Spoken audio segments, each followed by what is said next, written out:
Players World. Players World. Players World. It's Players World. Players World. It's Players World. It's Players World. Players World. Players World.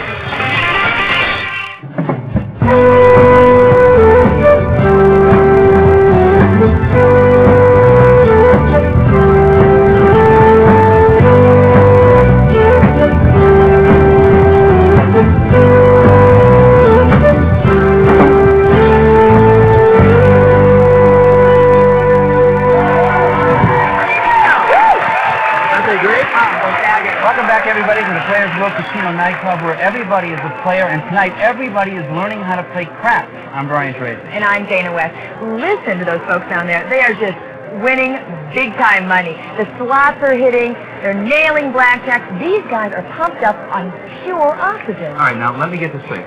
What you're telling me is that there isn't anybody down there that's afraid of playing craps? Not anymore, because they learned the Pathfind bet is one of the best odds in the casino. So our intrepid reporter, Robert Nash, is going to tell us about this game that's based on something that's been around since the dawn of mankind. Dice.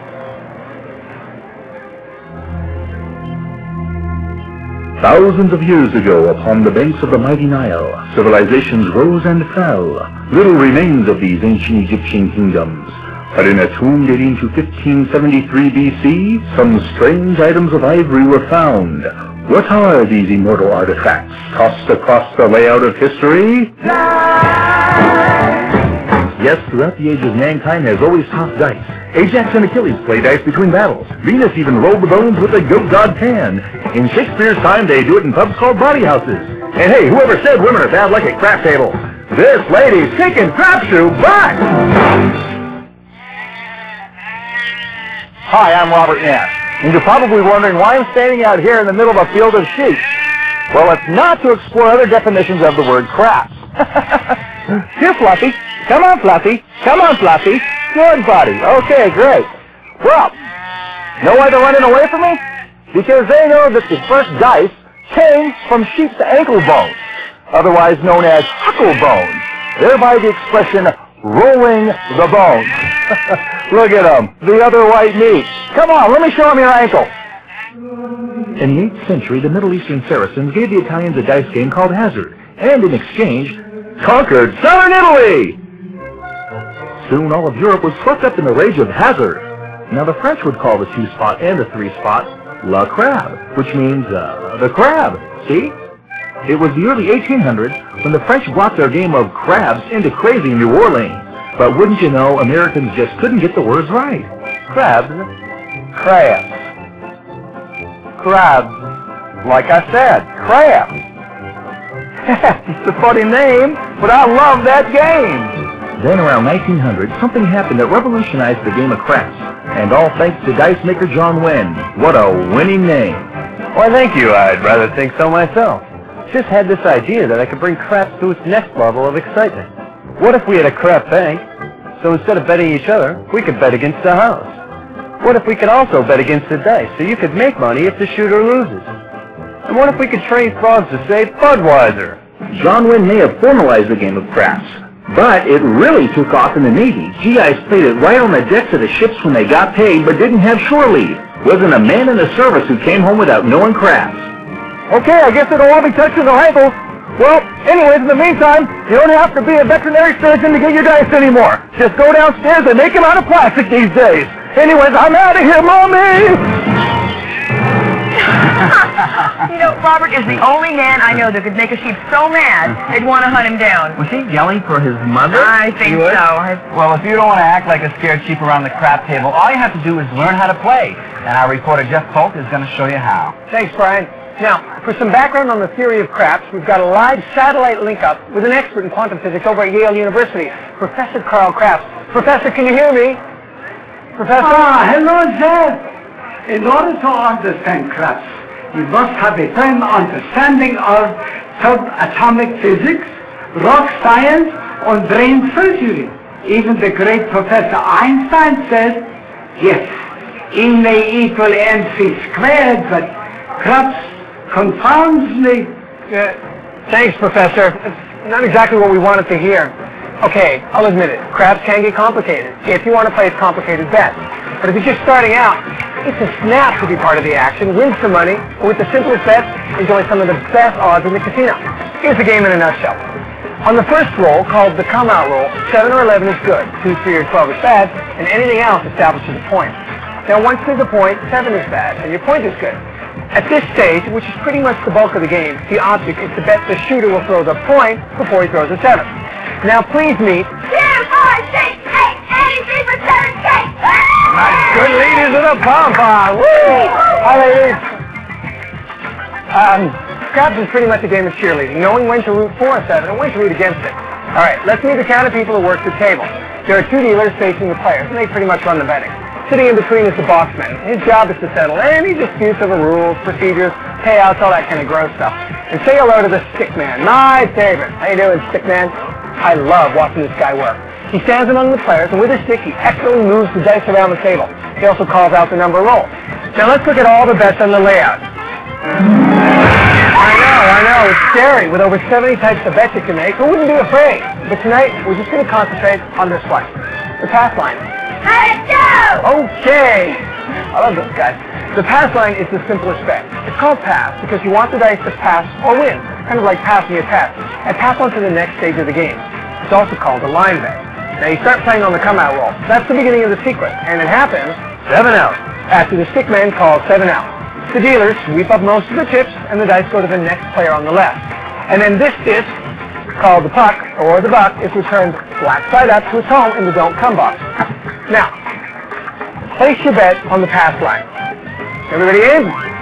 Now, this is the come-out roll. So this is that special time when you want a 7. Remember, you want a 7 or 11, and you don't want a 2, 3, or 12. Go 7, go 11! Go 7, go 11! 7 wins! Yeah. Ooh, we'll be eating tonight. It's a 7. It's also called a natural. You win even money on that. Congratulations. Let's try it again. Place your bet on the pass line and start rooting. Go 7, go 11! 3 reps. You know, a little rain in every life. Too bad it's crap. That means you got a 2, 3, or 12, and your chips are scooped up. All right, let's try another come-out roll.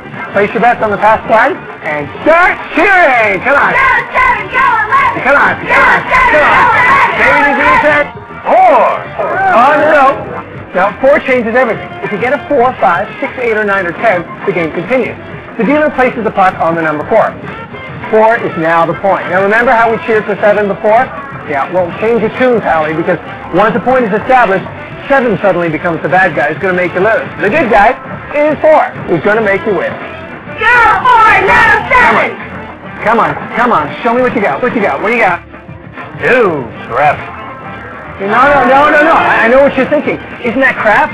Yes, the craps only hurt you on the come-out roll. Once there's a point, the only thing that affects you is if the dice roll the point or the 7. Go 4, no 7! What do you got for us? Go 4, no 7! Winner! Yeah! Congratulations, you just made your point. Piece of cake, wasn't it? Now that pays even money. Now, if the point were 4 and the shooter shot 7, the stick man would have called out 7 out. There you go, and you would have lost your bet. That's pretty much the basis of the whole game. Easy, isn't it? Let's review. On the come-out roll, 7 or 11 is good, 2, 3, or 12 is bad. Anything else establishes a point. Once there's a point, 7 is bad, and the point is good. Now, some people, just to be different, and there's always one, want to place their bet in the don't pass bar down here. Then they cheer for exactly the opposite. On the come-out roll, they want 2 or 3, and they don't want 7 or 11. 12 in this case is a push. No money goes anywhere. Here's most people. Go 7, go 11! And here's that old don't pass better. No 7, no 7! How pathetic. Well, after a point is established, the don't better wants the 7 to appear before the point. So not too many people bet on the don't pass bar because usually you're cheering against everybody else and it's not as much fun. Better you should make friends. So, if you're just beginning, don't bother with it. Got it so far? Good. Now, once the point is established, it's time to make some real cash by backing up your pass line bets with odds, which pay you more than pass line bets. Here's how it works. So let's say you place $2 on the pass line. There you go. A point is established, 4. Now, you put $5 behind your original bet. That's your odds. So you get your even money on your pass line bet, with 2 to 1 on your odds. Now, that's $10. But you don't always get 2 to 1 when you take odds. Look at this chart. It kind of looks like a pyramid tipped upside down. On its side a little bit. There are 5 ways to roll a 6, for example, but only 3 ways to roll a 4. Since 4 is a tough number to roll, the game rewards you for betting on long shots by betting bigger odds. You get back 2 to 1 if the point is 4 or 10, 3 to 2 if the point is 5 or 9, and you get 6 to 5 if the point is 6 or 8. These numbers are called true odds. Now you're thinking, why take odds? Why? Well, it's kind of like betting horses. If you like betting on long shots, take odds when the point is 4 or 10. If you like betting on favorites and you don't really mind the lower payout, take odds when the point is 6 or 8. So, if the point is 4 and you've taken $5 in odds, when the 4 is rolled, the odds pay 2 to 1. That's $10. If the point is 5 and it's made, well, it's 3 to 2 or $7.50. And if the puck is on 6, which is your point, and that's rolled, the odds pay you 6 to 5 or $6. Oh, one last thing. All casinos will allow you to take odds that are double your past line bet. So a $2 line bet can be backed up with $4. But some casinos will let you take 10 times odds. In this case, it's $20. Or even 100 times odds. $200 behind a $2 past line bet. That's amazing. So, cool, isn't it? Go downstairs, get your cheapest just a past line bet, hit your odds, make friends with the dealers, ask them a lot of questions. And when you're down there, don't forget to ask about come bets, playing the field, the hard way, all those weird bets. Fun, but weird. Weird bets, yay! Cheerleading. Weird bets, weird bets, weird bets. Hey, girl, come here. Cheerleading. Ow! Hey, you know, we gotta get him. He's supposed to do the expert tips, right? Forget it.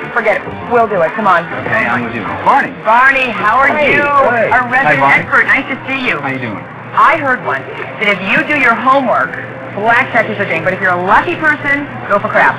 Absolutely. If you play this game properly, the house edge is less than 1%. But what you got to do is, if you're betting on the pass line with the shooter, always take your odds.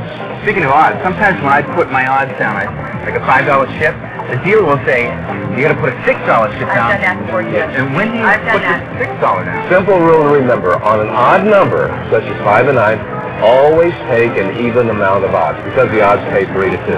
When I tell people, if you don't know what the odds are, just ask the dealer. Simple, and they'll help you out, right?